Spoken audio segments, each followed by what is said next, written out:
डाकू हसीना। तग्गी और तगा सराइकी इलाके में ख्वातीन व हजरात के नाम होते हैं, अताहम अब काफ़ी हद तक मदूम हो चुके हैं। जब से नई रोशनी आई है, लोगों ने अपनी माँ बोली तर्क करके बच्चों के साथ उर्दू बोलना शुरू कर दी है। इसके नतीजे में मादरी ज़बानों का बड़ा हर्ज हुआ है। आहिस्ता आहिस्ता उनकी मदूम का अमल शुरू हो चुका है। काफ़ी अल्फाज मितदुक हो चुके हैं। अगरचे ज़माना कदीम से राइज इन ज़बानों में ये नाम बाकायदा बामानी थे, नई नस्ल ने इन नामों को बेमानी समझकर तर्क कर दिया है। जाहिर है, जब एक ज़बान समझ ही न आए तो वो इंसान के लिए बेमानी हो जाती है। खैर, इस बहस से हटकर हमारी किरदार तग्गी नामी हसीना है। तग्गी डेरा गाजी खान के पसमानदा देहात में से एक गांव की रिहायशी थी। दराज कद, खूबरू और बेपना ताकतवर थी। पेशे के लिहाज से वो डाकू थी, मगर उसके अपने कुछ उसूल थे। इर्द गिर्द के चंद देहात जहां इसकी बरादरी रहाइश पजीर थी, उनको वो अपना इलाका समझती थी और हमेशा इस इलाके से बाहर वारदात करती थी। मशहूर है कि एक नौजवान को तग्गी से इश्क हो गया। वो रात को गांव से बाहर तग्गी की तलाश में निकल खड़ा हुआ। तग्गी का कोई गिरोह नहीं था, वो हमेशा डाके के लिए अकेली जाती थी। कई रातों की नाकाम कोशिश के बाद आखिर एक रात इसका सामना तग्गी से हो गया।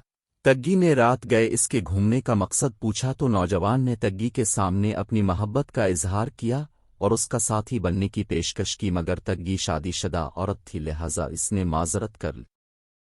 इस मौके पर नौजवान ने मुज़ाहमत की कोशिश की तो तग्गी ने इसका ऐसा बाजू मरोड़ा कि ना सिर्फ नौजवान के सर पर सवार इश्क का भूत आतर गया, बल्कि दो जगह से हड्डी भी टूट गई।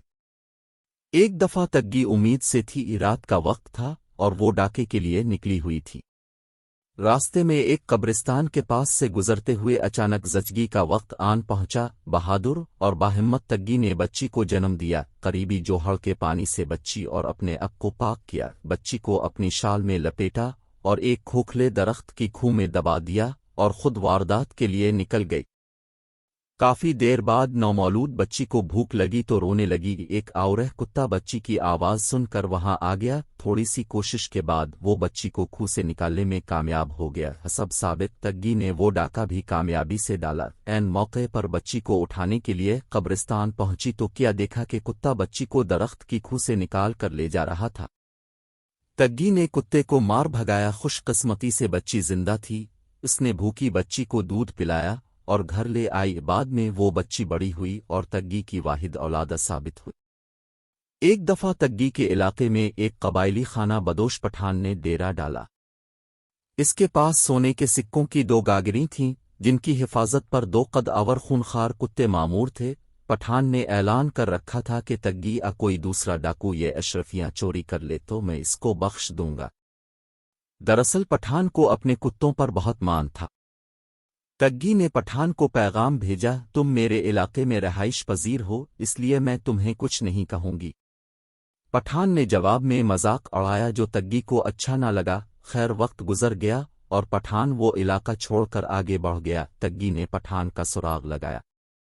तग्गी के शातिर दिमाग में एक जबरदस्त ख्याल आया। उसने एक किता को पकड़ा और पठान की झोंपड़ी की तरफ चल पड़ी। तग्गी अभी झोंपड़ी से आधा किलोमीटर दूर थी। कुत्तों ने किता की बो महसूस कर ली और इस तरफ दूर लगा दी। तग्गी ने कुत्तों को अपनी तरफ आता देखा तो किता को कंधे से आतार दिया।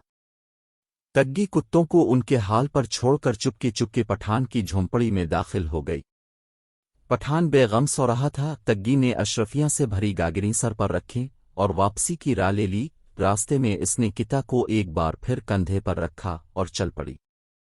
पठान के कुत्ते भी इसके पीछे पीछे चलने लगे। सुबह जब पठान नींद से बेदार हुआ तो अशरफियों वाली गागरी और कुत्ते गायब पाकर सख्त परेशान हुआ। इसने सोचा हो ना हो ये तग्गी की हरकत हो सकती है। वो तग्गी के गांव की तरफ चल पड़ा। वहां पहुंचा तो उसके दोनों कुत्ते तग्गी के घर के बाहर बंधे हुए थे।